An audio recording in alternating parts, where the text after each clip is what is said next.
Can you hear me? We are live, yes. We are live. My goodness. I look as surprised as ever that this technology works. Thank you for joining me. I am live in the house with Nathan and Tripp.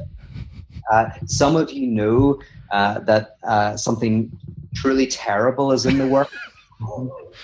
Something truly horrifying. And that is Tripp and I, after not working together for a while since I moved out of the house, we are planning to go on tour together. We are going to hit Denver and Oklahoma City in August for Theology Beer Camp. We are going to battle it out, process theology versus pyrotheology. There's going to be lots of good beer, nice cigars, theological stimulation, and no karaoke. I have said if there's any karaoke, I will not do this tour. Well, no, I actually think you put a price on it. I think that was. I think that was the deal. Yeah, I'm pretty if we sure could that's raise recorded. enough money, you would sing a song. Yes, I did put a price on it. I think it was like $5,000 or something. It keeps getting. I know every time we mention it, it gets higher. Higher. But Theology Beer Camp is going to be in Denver the 18th and 19th of August, and then the following weekend in Oklahoma City. And if you're saying to yourself, tell me about that, then you should go to theologybeercamp.com, and there you'll find out info. You can click a little info button, put your email in, and then on the 15th, that's right, you'll get the email the day it goes on sale. The first 48 hours, it's cheaper than every day after that until you get to beer camp. So, why not? Carpe diem. Yeah, I got to say, I think this is a very exciting thing that's going to happen. It's either going to be brilliant because it's fantastic, or it's going to be brilliant because it's going to be a disaster. Either way, you need to be there. We'll seize it.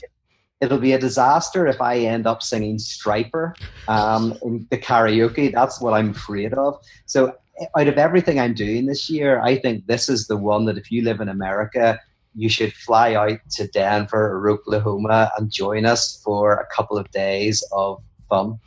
And the other thing is, if you do karaoke, I will do an Irish jig. I will dance. I'm just saying. He's been practicing. He's getting pretty good. I'm always ready to dance. Always ready to dance. Mm-hmm. When the joy of the Lord's in your heart, Pete, you never know when it might pop out. Yeah. Well, one of the things you can do if you're watching this live, by the way, is if you've got any burning questions that you would love to ask Tripp or myself, please do type them in the comments section. But I also know that Tripp has been gathering some questions from you over the last week. And so we might also start with some of those questions. Is there anything else you want to announce? You've already told people that they have to go to theologybeercamp.com. We've already told them that there are going to be cheap tickets on sale from the 15th. Is that correct? This Wednesday. 15th of March, from this Wednesday. You can get your kind of early bird tickets. And you can also find out more at the website. So all of that's been said. Oh, if you're in LA, by the way, join me on Thursday night, the eve of St. Patrick's. What better way to see in St. Patrick's than with an Irish guy drinking beer, telling sad fairy tales about little furry animals who are tortured by love. So come join me. There's like 10 tickets left. And it's the day before I go back to Belfast. So the last event I'm doing in LA before I go home. That reminds me of a St. Patrick's Day event that you participated in, Pete, when you didn't live in LA and we were trying to have you come to LA to do the podcast and stuff. I was like, I'll have you speak in my youth group because I have a budget to help bring people out. And my youth I'm like, he'll talk about Wile E. Coyote and say things. And so it's near St. Patrick's Day, and they are like, we're going to make Irish food. And so my youth make what are called Irish nachos. Yeah, very Irish, yep. Because at the Irish pubs that are in all the beach cities in LA, they have an appetizer called Irish nachos, which are like wedges, like flat wedges of potatoes fried with then like cheese and chives and bacon and jalapenos on it. So they make them, don't say anything, and they're like, "What do you think, Pete?" He's like, "This is good." And we're very sad to find out those were not, in fact, what the nachos that are served in Ireland. Yes, yeah, I had no idea, but I do remember that day. Was that around St. Patrick's? That was a lot of fun. Oh yeah, and they were like, "How old is your friend?" I was like, "He's not a teenager." All right, do you want to pick a number? And do you want to pick a number and then have you fixed the number so I can't repeat from last week? No. They're new ones. All new. Yeah, they're new ones. Okay, 1 through 9. There are nine new questions. Okay, let's go for the top. Let's go for 9. Number 9. Oh, well, this one said, Tripp, what is your favorite radical theology book? Pete, what's your favorite process book? Which I know you have a lot to pick from. And then what was our what is both of our favorite novel? And so I would say that The Weakness of God by Caputo is my favorite book in radical theology, because that's the one he's closest to sounding like a process theologian. But in my favorite novel, that's a hard one. My favorite one, like I've read multiple times and enjoyed multiple times, is Candide, because it was like I read it in high school. It's short. There's a philosopher character in it. Tons of crazy things happen, and I always thought someone should make this into a movie, because why not have a movie with large, like funny destruction and jokes about Leibniz? Very good. Yeah. Well, I will. My answer is going to be a little bit. Well, you don't have to pick my book, Pete. I know that's what you were going to say. Oh, you actually gave me a way out, because I was going to say I haven't read any books on process theology whatsoever. But then I don't read theology. This is no surprise. That's no surprise. Well, I think that every time you try to talk theological, I always say, "What vacuum's he in?" The one where he doesn't read theology. That was the one I was in. I freely admit I don't read theology. I mean, I do occasionally. I read Tillich and Bultmann and Barth. That's pretty much it. I read a few books here and there, but theology is just not my thing. I'm much more into philosophy. So I have read fair amount of Tripp's book, and it's wonderful. I even endorsed it. So there you go. There's a process book. I feel like I should. In fact, I was talking to a guy, Tim Burnett, a friend of ours, and I did ask him to send me some good essays on process theology. So maybe I'll read them and be converted. But it's just not my cup of tea, really. Well, I understand. I've lived with you. I understand. It is definitely not your cup of tea. Though I think after you live in the sun in Los Angeles longer, you'll get closer and closer to. Yeah. I'm never quite sure what's happening. I'm not sure whether process thinking embraces the idea of process, relationality, novelty in the universe, et cetera, and God is the name that's given to this novelty, or whether there is a substantial being called God, and I can never quite figure that out. It probably depends on which process philosopher, but never would want to use the word substantial. Theologian, what are you? What am I? Yeah. Oh, Pete, every time I'm around you, the more we talk, I get more and more conservative. Like it's one of your spiritual gifts. If we drink long enough, I'll just be like, let's just go with Anselm. Someone I guess asked, like, process theology in general is built out of philosophies that think the world is primarily relational events and not material substances interacting. And that kind of shift happened in philosophy out of kind of scientific intuitions, be it like the kind of quantum revolution to evolutionary theory.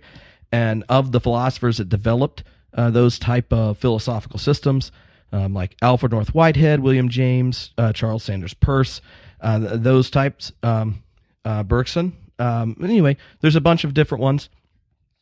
It just process theology or theologians that engage in philosophical theology using those kind of that set of philosophical tools. So Well, I guess something I did read, actually. I say I've never read process theology, but I have read that evangelical movement, open theism. Mhm. I read that like 15 years ago, and that's a form of like evangelical process theology, is it? Well, open theists were evangelicals who read the Bible and noticed that in it God actually suffers, changes, does things, interacts, is moved by the world, and classical Christian theology attributes to God omnipotence when it goes to God's power, and it says God doesn't change or doesn't feel or isn't affected, which means like people like Calvin, when you read the prophet, go, hey, God's pissed. Like if you don't do something, this is going to happen. But if you repent and change, this will happen. Or God repents of what God did, or any of that kind of change stuff. Calvin's like, that's not really what he meant. It's like when you talk to babies, you get down here, goo, goo, goo, goo, goo. That's the theological equivalent of any time in the Bible God's not omnipotent, omniscient, omnipresent, and impassible and immutable. So open theists read it and were like, that's not really how it works. And I liked what I read. It wasn't my kind of thing, but I think the issue is, for me, I embrace all of that. I mean, that's from a philosophical perspective. It sounds very close to a kind of a non-reductive materialism, the openness to the novelty of the universe, to all of that. So I kind of embrace all of that. So, I mean, I don't call it process because I haven't read Whitehead, but it does, it does make sense to me. It's the metaphysical element of process theology the traditional metaphysical element that I'm just less drawn to. That's the problem. I know you have a certain allergy to it. Yeah, I've heard John Cobb speak a number of times, and I just get the sense of this kind of metaphysical being called God. But I'm a big Hegelian. I love Hegel, so Hegel's a big process guy. Oh yeah, I'm you should just pick another number because we don't want to talk too much about it because we're going to argue about it at beer camp. 5. Yeah, if they want to finish it. Beer camp. Oh, 5.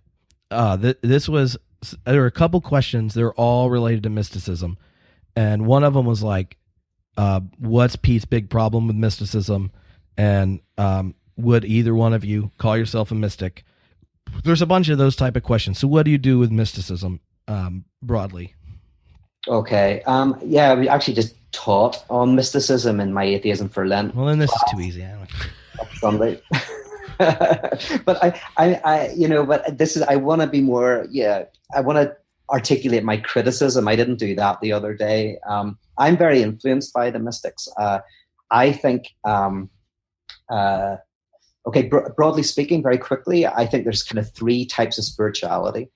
Spirituality meaning an orientation towards that which is not within the material world, that which is not reducible to the material world. And there's the mystics who say there's something beyond and above the material world. There's the existentialists who kind of say there's something that grounds the material world.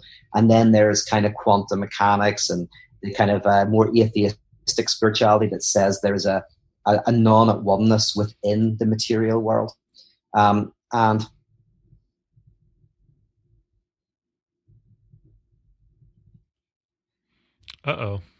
are trying to articulate and indirectly talk about what cannot be spoken of. But I am quite influenced by Karl Barth. I've been reading him again recently, and he says a lot of mysticism is just the same as atheism. It kind of pans out in the same thing, ultimately. God becomes completely other. The divine becomes kind of completely outside of the material world. And this is where I agree with Barth. What I'm interested in is Christianity that embraces the world. So for Feuerbach, for example, he says, you can be a mystic if you want, but the truth of Christianity is turning communion wine into real wine, is turning baptismal water into real water, is turning kind of the bread that is in the Eucharist to real bread that people can eat. And so my interest is more in materialist Christianity, of trying to say that not that we orient ourselves to something which is outside of the world, but we orient ourselves more deeply to the world. and find the sacred in that orientation. What do you think, Tripp? Does that make sense?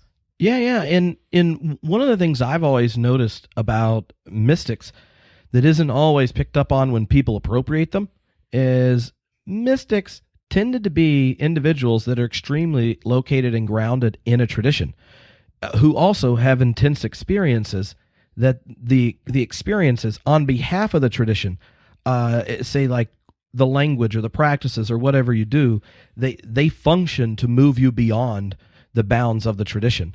And in a sense, like mysticism is a type of spirituality that says there is a beyond to our experience, in the same way like the spirituality of as an existentialist insists that there's a beyond to the self, and it's the self in the world being addressed by death, by the das Man, by where you find yourself in things. That's the very location to really move beyond, is beyond the self. And in quantum mechanics and all the different ways you could talk about kind of contemporary spirituality, it comes out of science, really just insists that there's a beyond to the world, that the world is not primarily the material existence.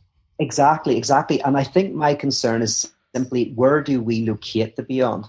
And that's the difference is in the schema I just put out, the mystics locate the beyond kind of outside the material realm. Not all the time, but some of them do. Whereas the people I'm interested in locate the beyond within the world. Do you think that's an important distinction or not? Well, I think part of the difficulty of dealing with mystics today are they existed in a very closed understanding of the world. They had a sacred canopy, the world's enchanted. So when they talk about beyond and God, it's not elsewhere. Like, we're post-enlightenment, where God is, maybe some almost deist type thing, where God's somewhere other than the world. But the mystics lived in a world that was enchanted. God was as porous to their reality as anything else. So the beyondness of their language wasn't a deferral or distancing from the world. In fact, like, if you look at what mystics tended to organize and do, if you were in the 13th century, if you were a mystic, you were likely invested in dealing with poverty, education, tending those that society was excluded. And I think it's today when we take their language into our world that is disenchanted, that has had God kind of removed in that kind of religionless sense, then those very same words become justifications to disengage from material reality rather than ones that push us back into it, where in one sense, in our vocation and in our caring for others and interacting others, the mystical language sends us back to discover the more there. That is true. I think there's a lot of truth in that, but there is a lot of language in someone like Pseudo-Dionysius about the divine ascent and like Neoplatonic ideas that I think have led to, which means that reading of mysticism is not completely inappropriate. That I think there are mystics like Pseudo-Dionysius, who I love, by the way, but whose language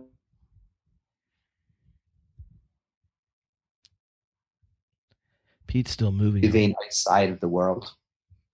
So one of the things that I think that what you just said kind of brought up is how both the kind of mystical spirituality, existentialist one, and the kind of spirituality of the new science, when you're handed back the world and it's not this closed deterministic kind of flattened existence, is then the conversations for spirituality and what those do when they connect to the different kind of historic religious traditions in our contemporary context really creates, I feel like we have to admit this is a whole new kind of normal for reflecting on meaning and existence and ourself and the world and making sense of our experiences, because everyone in a sense is multi-tongued and our experiences are never settled, right? Like, part of the process of atheism for Lent or intense periods of spiritual reflection or growth, or if you go into grad school in any humanity, what you do is not just engaging the text or engaging traditions or engaging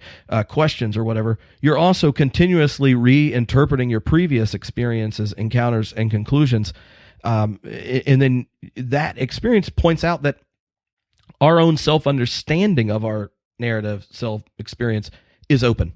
Like, we as humans are definitionally open, And that is creates a new kind of crisis of self when religious traditions tended to have a certain sense of closure to your location and connectedness to the divine. And I think that's one of the reasons, like the things I'm interested in and passionate about really connect with your work, because they both kind of insist that that desire for really closed accounts and definitions and certainty and that kind of stuff is actually a threat to us being honest just about reality.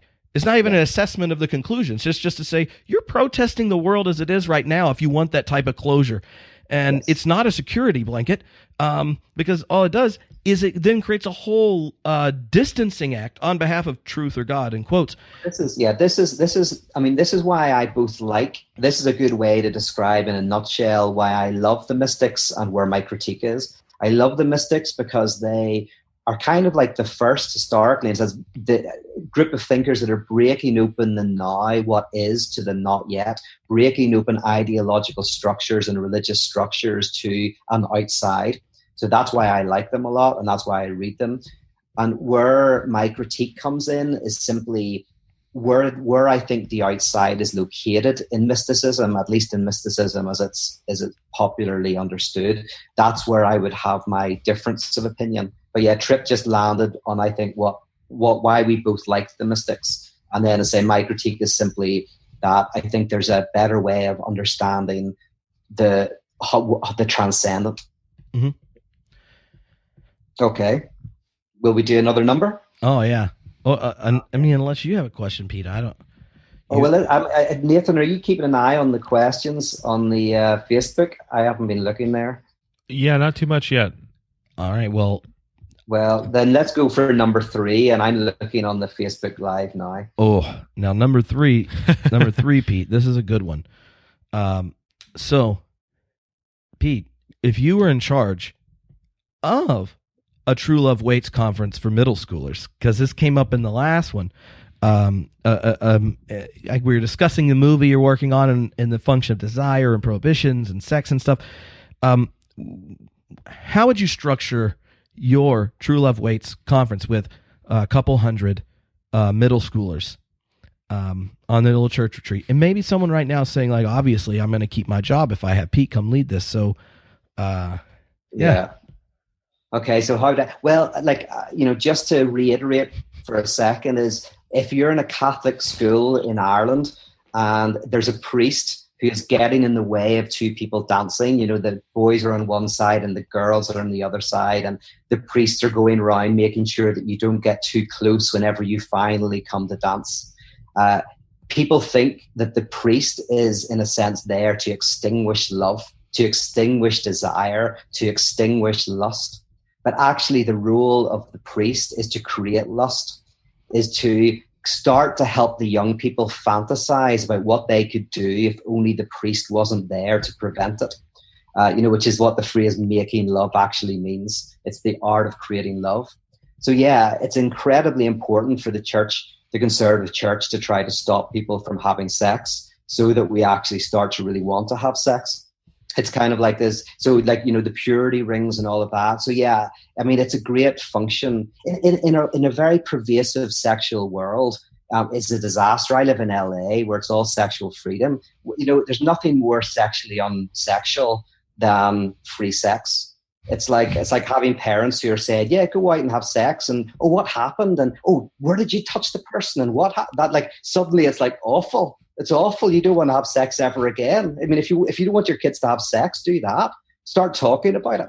But if you have prohibition, it starts to really generate it. That's what your man Bataille was all about. He was a pornographer who hated sexual revolution because he was like, oh my goodness, without the prohibition, it's boring.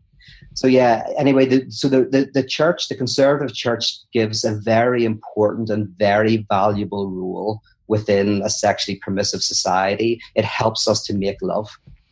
So if they wanted to, if they were having you for a True Love Waits retreat, the problem would be that you would even be more hardcore than their youth ministers expect. They were just going to try to like guilt them up, maybe show some clip art of diseases, like use some purity Bible verse. You're like, I gotta take that to the next level. I wouldn't let people dance. I wouldn't let people dance because what's that movie where like there's some town where no one's allowed to dance, Footloose? and then Isn't that and then Footloose? Footloose, and then is it Patrick Swayze or someone comes in and they cause a revolution? Have you ever been in a place where people care about dancing? Not really. Not until you prohibit it. People were willing to die to dance in that town. That's why these fundamentalist universities are so important. No dancing, no drinking, no seeing girls. I mean, honestly, it is a pure gift to a permissive society. Well done. Maybe that's what we should do for beer camp. Oh, yeah. No drinking, no dancing, no singing, no karaoke. Then, like, if maybe Pete's prohibition on karaoke is really connected to his intense desire to participate. I think that's what it is. Here, listen, let's be honest, right? Nobody cares whether I sing karaoke or not until I keep saying I'm not singing karaoke. And now there are people who are like, I want to see Pete sing karaoke. So I am actually undermining myself and my own logic. I'm getting in trouble because by the time we get to Denver, there might be so much social pressure for me to sing karaoke because it's prohibited. So yeah, let's prohibit dancing. Oh. Let's make love. Let's make love. That's what my True Love Waits retreat would be called. It would be called Making Love because we would create love through the prohibition. Well, then I guess I'm not going to tell you what's off limits on our road trip part.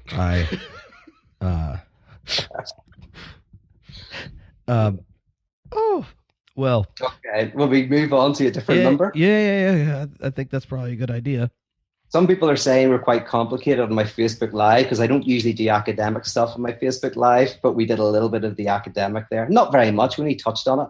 Let's go for 7. Oh, this is an important question. And it was prefaced in the email. I mean this very seriously. I want you to talk about it. Okay. Did I choose the IPA or was my choosing of the IPA foreordained? And see, I think this is a good example of asking the question's poorly formed, because when it goes to deciding if an India Pale Ale chose you, or you chose it, it really depends on what the IPA is. A lot of us don't realize that all experiences they're situated, they're very conditioned, and that to abstract from all IPAs and to just you generalize it into a singular IPA form in the sky misses really the gap between freedom and determination. And if you really want to know the ontology of beer selection, then you need to deal with the world as it is, not the world in its universalized, abstracted thing. So I just am very concerned about the phrasing of the question. But Sam is correct. Ballast Point. It's in my book, in the Jesus book. Sam must have read it because he knows what's up. If an IPA is not at least as good as Sculpin by Ballast Point, it's not a real IPA, and you should not waste the calories on it. So okay. Well, okay, that was an interesting theological response to that. I actually don't even know what an IPA really is. So all I will say about that is that one way of thinking about freedom is that choice being made by the whole of your being, your will, your mind, your heart, or is it externally imposed? So, for example, am I just drinking the IPA because I think Tripp Fuller, will think more of me if I drink it, and the people around me will think more of me than if I order my gin and tonic? Then that is not a free choice. But if I choose with my being to drink that, I consider that a free choice, even if it's determined by, a scientific cause and effect, which, by the way, I don't go with anyway. A cause and effect, of course, operates in the universe and it operates, but I think there is also a novelty and all of that. But primarily, if you choose to drink the IPA from the core of your being, it's a free act. And that's what's important. Well, one of the things that the people may be thinking themselves is, how does the choice of IPAs impact one's philosophical commitment? And at the first Theology Beer Camp, we put 19th century dead German heads on kegs of IPA from different breweries to discover who was really the greatest 19th century German philosopher. And the people voted by continuously drinking out of their favorite keg. And Ludwig Feuerbach was the choice of the people. Oh, wow. I love Feuerbach. He's my favorite. I consider, like, if you consider him a theologian, then I read him religiously. He was fantastic. Yeah, by the way, do you know that I stole cigars from your theological beer camp? You're the second person we've discovered that has stolen cigars from us. Yeah, Tier Hardy. I only stole like 3, so don't feel too bad because you had hundreds. Yeah, I know. Except when everybody steals them, and then we have none immediately. Yeah, I know. Well, that's my confession. Nobody stole the cheaper ones. Yeah, just expensive ones. We still have a whole case of the cheap ones over here. Yeah, well, I wasn't touching the cheap ones. I forgive you, Pete. Well, thank you. Because I just love you for who you are and want to encourage you to become all you can be. Well, that is beautiful. I'm looking, by the way, on the Facebook to see if there's any questions. Should we do another one? Here, you pick a number. Oh well, there's one that I really liked.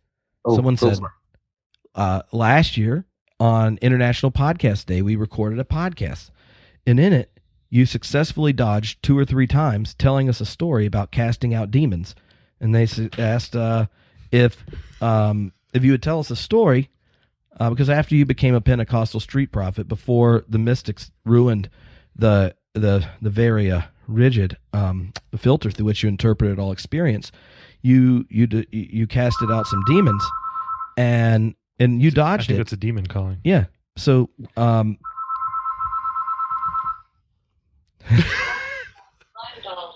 you have to just ignore that. Sorry. Well. See, I really feel like somebody's at work trying to. That's you know what? I had that phone unplugged for the last month while I've been living here, and because I'm moving out in a couple of days, I just literally plugged it in. I thought, oh well, I better plug that back in, and there it's messed up everything. So you want to know about me being an exorcist? Because I was an exorcist. Basically, that's the nuts and bolts of this. I want a solid story here, Pete. I personally have heard them. But I didn't have a recorder going, and I tried to bait you repeatedly to tell a story. Yeah. And now the people on Facebook Live, I'm sure that they are saying to themselves, "You mean I have an opportunity of hearing young street preacher Pete casting out a demon story?" They probably would like to hear that story. I'm 100% confident.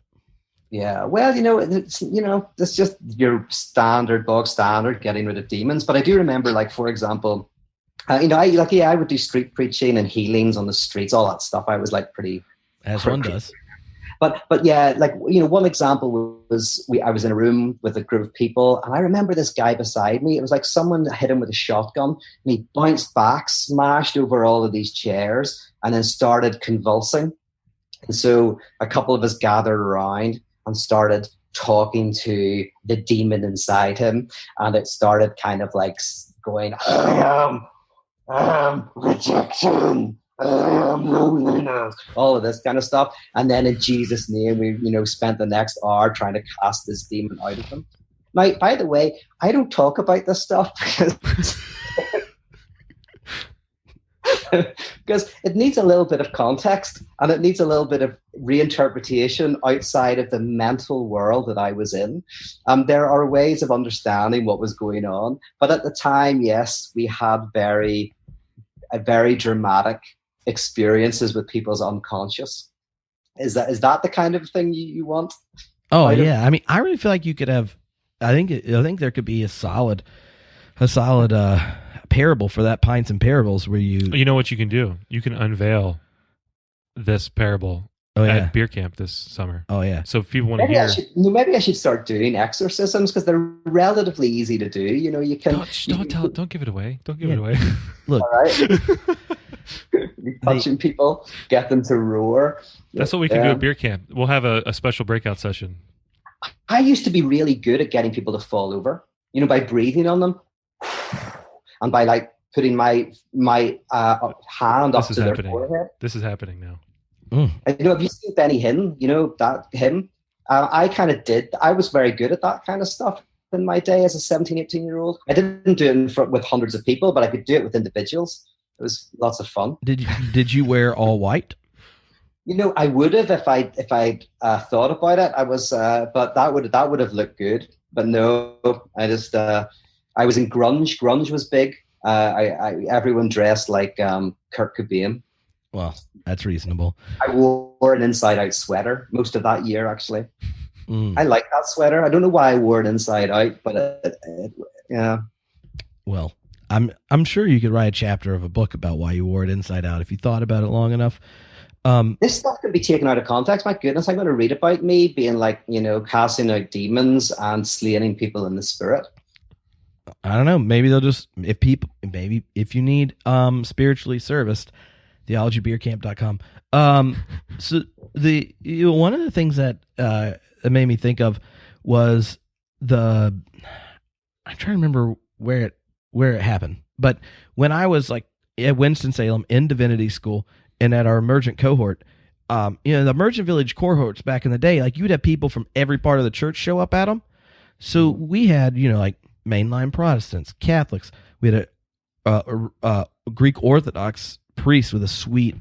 He was like hipster before hipster was possible, with the beard and the Gothic chain. And we had charismatic members and stuff. So one time we were at this like coffee shop / craft beer place, being all like, early 2000s cool. And I think there was probably somebody there like thinking they might be a universalist and feeling super edgy about it, Yes, and I went to some of those events. No one was cool. So so there was a guy that was like listening right to the cohort happening, and then he's like, well, what's going on? And he talked to two of the Pentecostals first, and we were in breakout discussions. So out of nowhere, the two Pentecostals are like, we have a brand new friend here, blah, blah, blah, blah, blah, and we're going to lay hands on him and pray. Now, this is the coffee shop I hung out at every day, and I was like, this is really going to hurt my street cred if we have an exorcism type thing in the middle. So they like get him to sit on his knees, but we're all emergent. We're got to be open, inclusive people, so we're all going to cooperate. Well, they circle up and they lay hands on him and they started praying in English first, and then they glossolalia it, and I'm sitting there freaking out. Like, I'm not going to be allowed to come back to this coffee shop. Well, I don't still, but I still can. I did it all. Anyway, yeah. I know you are speaking in tongues. Well, I was not expecting this, and so it's going on, and I'm paranoid about what I look like as this 23-year-old hosting this thing. I'm like, I'm no longer gonna be cool. Everyone else though was participant. They were all like praying and affirming the guy, and then others started speaking English. I'm like, all right, this is good. Well, then the priest starts chanting in Latin, one of those responsive Latin chants, and the Pentecostals thought it was in tongues at first, and then when those of us that knew, oh, we're chanting, set it back, they got really into it. And then when it kind of ended, we're all looking around the place, and everyone's like, that was nice. And the guy gets up crying, gives everyone a hug, permanent member of the group. And I just remember it going, how in the world do you get that many different people? I guess we exorcised the demon or whatever. I was still paranoid that I was not going to go back to the coffee shop at that point. So after that, I just I had a very different feeling about all of it, because I remember a guy got up in a church I used to go to when I was very young and gave this message in tongues, and he sat back down. Somebody else got up and gave an interpretation, and then the guy had to come back up onto the stage to say, I was just saying the Lord's Prayer in Dutch. he was just using a different language. The other person was going for it. The Lord says a revival is coming. Streams are going to flow through the town of Belfast. Revival is coming. Well, maybe it's a form of reader response glossolalia. Yes. And there was nothing outside the text, so all sorts of things could be discovered.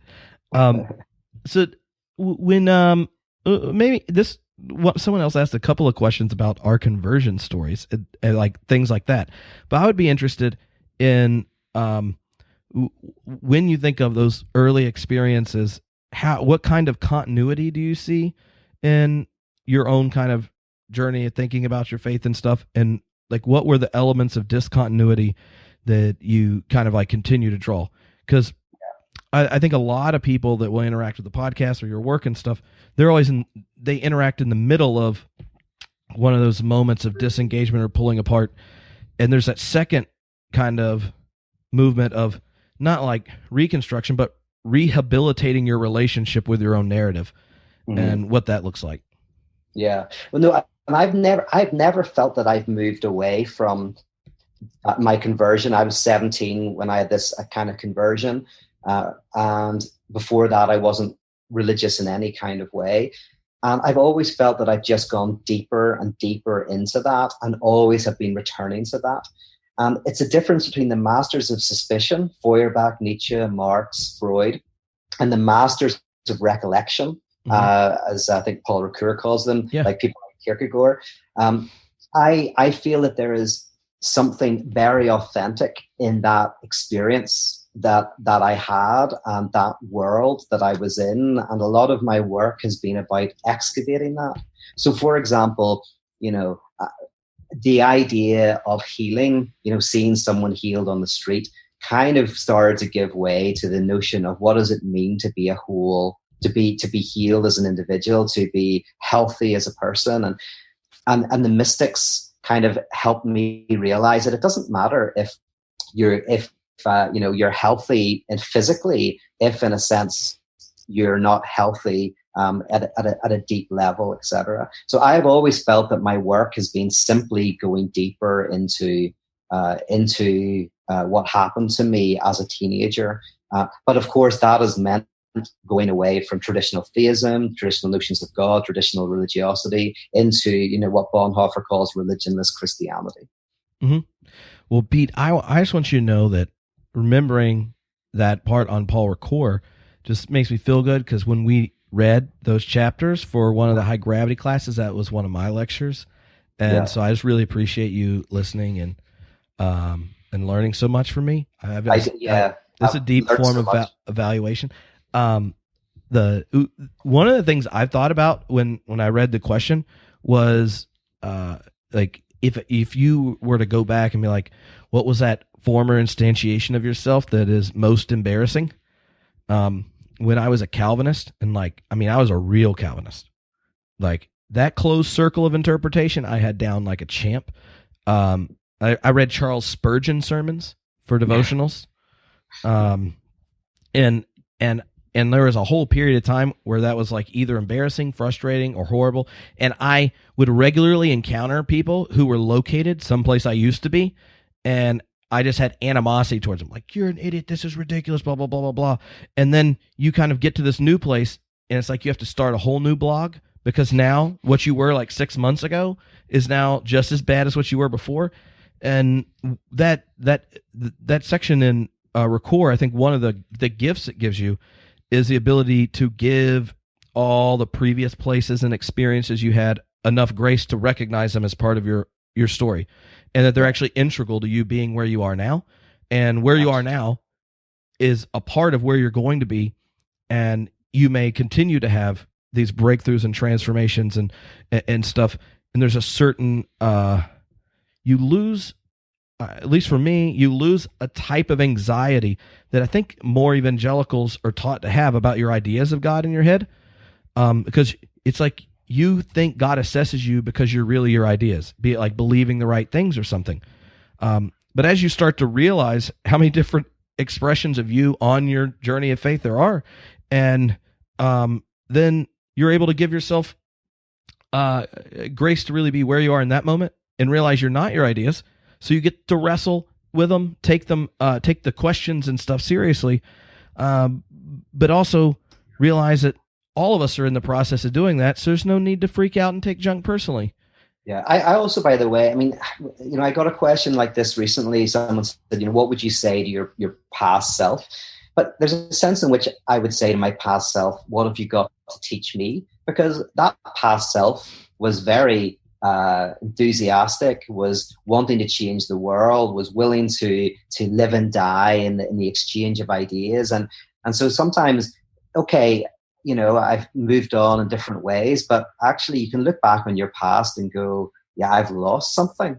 Like great musicians, usually, they start to produce crap music and you wish they would return to their past, we can learn I can learn from 17-year-old Pete, who was in an inside out sweater, touching people on the forehead and driving out demons. Now I reinterpret what was going on there, but as Tripp's saying, the masters of suspicion are saying, how can you excavate something that's going on in there that is life-giving and actually tells us something about what it means to be human? So yeah, I think having that dialogue with your past is important. Well, Reed said in the comments that really like your haircut, Pete. Tell your past self you look like a babe. Now, did that Reed? Yeah, Reed Bradley. And I just know that your past self used to use your hair as a performance art piece while you talked, and I kind of miss that. Like, I don't know, Nathan, if you've seen these YouTube videos, but I have, yes. Early Pete, it was like he paced back and forth, like what he does before he goes and talks. Now he did while he talked. So like now he just like paces back and forth, and then like you just should leave him alone. He's like what's the little spinning guy? Tasmanian devil, yeah, like that. Just he's just spinning, and then he starts to talk, and you're like, oh, he's clearly gifted. He's doing this. I'm telling you a story. Ha ha ha! Boom! You didn't know I dropped that Trojan horse in there. But back in the day, you're just shaking his hair, pacing around the stage. I realized how mad I looked whenever I saw some of the videos of myself. I was like, oh my goodness, that person needs to get put away. No one's going to introduce me to their parents if I look like that. Like my hair was crazy. Why did nobody tell me that I looked like a complete freak show? I mean, if you go back and look at some of my early videos, I look utterly insane. Even recent ones, even last year, I looked insane. So I'm trying to like not look so mental. Well, that actually hashtag man candy. Maybe it's taken away from me. Maybe I need to get back the crazy hair, and yeah, I'm up for that. Or just grow your beard out really big, so instead of you can have your hair nice, and you're just like doing this, rubbing your beard around. I still do this all the time. I think I've noticed. I still have that tick. All right, so we have like two funny questions and a serious question. Which one you want? No, give us a funny one first. All right. I got one of the emails that said, I didn't realize that Pete was responsible for mocking Tripp into updating his wardrobe. But what is some advice I could give my husband, who has very poor fashion sense, to convince him to upgrade his wardrobe? Are there basic fashion advice so you at least have a reason not to be ignored, or maybe just borderline taken seriously? Yeah. Well, right. So I did mock Tripp repeatedly about his clothing, but that wasn't enough. What happened is then somebody went and bought him this, as you probably heard last week, bought him this like monthly or every couple of months, a box that was sent to you that was curated clothes. And then Tripp started to wear them, and then he started to feel better about himself. So sadly, you might have to at first get someone like me to mock your husband for a while. That's important. But then, buy him a box of clothes that he'll put on, and then he'll see for himself that he looks a lot better. Because that was actually what was the tipping point for Tripp. And it wasn't just you see it. Because honestly, I thought I looked ridiculous wearing them, because I'm like, I have high quality baggy jeans and t-shirts I've had for years. It was when other people said something. Yeah, that's it. And I really feel like I peaked out when Barry Taylor was like, now that is a nice shirt, Tripp. Yes. And he knew who the designer was, and I didn't. Yeah. When Barry Taylor, if you know who Barry Taylor is, when Barry Taylor says you look well, that's like Jesus himself coming down to earth and saying that you have been a good and faithful servant, right? I mean, that Barry Taylor is like a fashion god. So yeah. He's never said I look good. You don't even tell him Pete said that. It's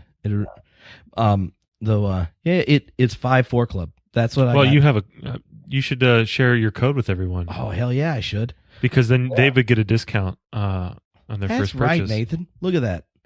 Yeah. We'll just put and here, by the way, so you should stick that down and people will like it. But the other thing is, looking good is easy. I mean, like I'm cheap. You a couple of good jackets, a t-shirt, and a nice pair of jeans, and you're going to look great.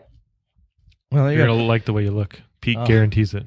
Yeah. So fashion advice. That way, the aesthetic of the people during Theology Beer Camp just goes up. We don't need a.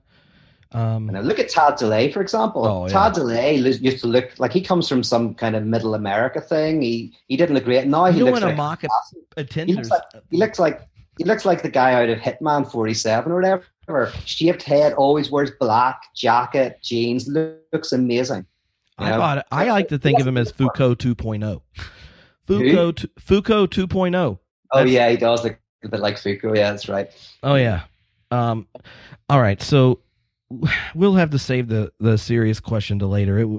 It is we don't want to do. But there was one last question here that I think is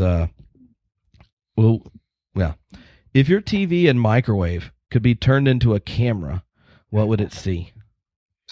Well, my microwave would not see anything because I do not go near my kitchen. I lived in this house for 4 years in Greenwich, Connecticut. It had an incredible kitchen. It was lent to me, this house. I must have been in it, like I cooked in it maybe 6 times in 4 years. So that whoever's watching me through the microwave oven, that is the wrong place to put the camera. They would think you're hungry. Yeah. Yes. The thing I was thinking was when Pete and I moved in together, and I'm like, hey, well, you have like 2 plates and a spoon.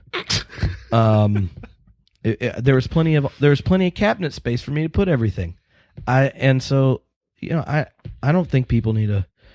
If you've managed to, not starve and avoid using a kitchen, then. Oh, do you remember the sink? Oh. Somebody reminded me of the sink last week. I forgot about that. It was disgusting. I had a sink and it was blocked, and I think it had been blocked for months. And there was just this stagnant water in it. But I kind of grew to love it. But then I remember then you moved in, and I think I had to clean it out or something. Yeah. Yeah, I mean, when you have a dishwasher, and then you have things that have food on it, what you do is you just rinse it off and stick it in the dishwasher. You don't just sit it there and say to yourself, all right, we're going to need to set some ground rules before we drive across the country together, by the way. It hadn't been there a month yet. Basic. There was. I lived in a squat in Belfast. It was called Tate's Modern because it was like it was on Tate's Avenue and it looked like the Tate Modern, kind of like some crazy exhibition. But you want to see rank. There were honestly, there was stuff growing out of the walls that would be illegal in some countries. I mean, it was horrific. So I feel like I can survive any chemical warfare because I have lived in squalor for many, many years. But not anymore. Now I'm living in LA. Everything's neat and nice. It's kind of crazy. Except the air. Yeah, I think that smog. If the TV watched me, it would spy on me taking Lakers basketball games way too seriously, and I kind of pace back and forth in front of the TV and act as if somehow the level of intense pain and suffering that incurs by watching their horrible team this year somehow contributes to future success. I know that they would think that because Elgin and the rest of my family likes to give me a hard time by how personal I take Laker basketball games. So basketball is one of the American sports, Pete. None of those sports do anything for me, I'm afraid. I did go. A friend of mine, their kid was playing basketball 2 weeks ago. I was in New York and I went to the game, and I got to say, I was really into it. I was so tempted to swear at the kids and tell them to fight harder and stuff like that. The first time I'd ever got into a game, and unfortunately the kids were 12 years old, so I had to kind of rein myself in. But it was cool. So, as we wrap up, we just want to tell you kind of what is going to happen. Go to theologybeercamp.com if you're interested. Denver, Oklahoma City, this August. On the 15th, tickets go on sale. If you're on that list, you'll get emails that's kind of like, oh, it's going on sale. You want to get it when it's cheap. But also, when you go to beer camp, it's like 2 days of excitement. Each night, there's like a more like fun, engaging, exciting soiree type of thing. There's plenty of hangout times. You have like plenty of different local craft breweries that will be providing goods. You'll get to meet amazing people who are like, you know what I want to do? I want to hang out with people that like to ask deep questions, have a lot of fun, hang out till the early evening. We even have introvert zones this time because, well, Pete's an introvert. And the introverts that came to first theology beer camp are like, I can't go like hog wild for the multiple days in a row. We should have introvert zones. Boom. That's where we're going to put gin and tonic because that way Pete can hide there. I've also got a pile of cigars I can bring. So, you know, great. And I got a whole box, really nice ones, supposedly. And in both locations, there's already a group of people. There are 20 people in each location. They're going to be our camp counselors. They're local. That basically just means they'll help you figure out if you're coming in from out of town. Like, hey, here's where to stay. Here's where you can go for this. But they're also going to be helping us put it together. So it's a nice, smooth, exciting celebration of new friends, of community, of asking questions, and it's also a chance for Pete and I to battle it out. Theologically. So, great. Yeah. Okay. Well, thank you. Thanks for joining me, you guys, on my Facebook Live. Last week we did trips, so you can go and watch that if you want. And we'll check in with you again sometime soon. All righty. Bye, everybody. Peace out. If I can actually turn this off. Well, it is an important element to ending a live stream.